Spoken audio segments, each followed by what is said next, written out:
Қайырлы күн достар, қалдарыңыз қалай? Бүгін бізде 16-шы сабақ Л әрпі, көркем жазу сабағы. Сіздер де осылай әдемі жазып үйренгілеріңіз келсе, менің арнама жазылуды ұмытпаңыздар.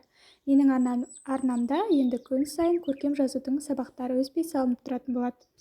Л әрпінің элементі және де оның жазылу үлгісі мұнда көрсетіп жатырмын. Үлкені және кішісі. Л әрпі бізге өте оңай әріптердің бірі болып саналады, өйткені екі ғана элементтен тұрады. Мына клетканы байқасаңыздар, мен клеткада санап көрсетемін. 3 клеткадан тұр, байқасаңыздар. Дәл солай сіздер де осылай әдемі көркем жазып үйрену үшін клетканы санап, элементтерін дұрыс орындауды қайталаңыздар. Сол кезде сіздерде де осындай әдемі жазу шығатын болады. Осындай мысал ретінде бірнеше сөйлем жаздым. Ол сөйлемде де осылай жазып үйретемін.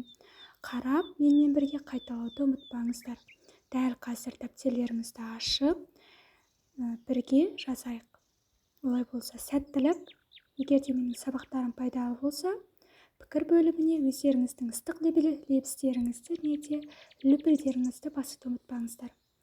Менің сабағымда негізгі мақсат көру, түсіну және менімен бірге қайталау. Егер де сабағым түсінікті болса, келесі сабақта кездескенше сіздермен бірге болған Ұлданай апай.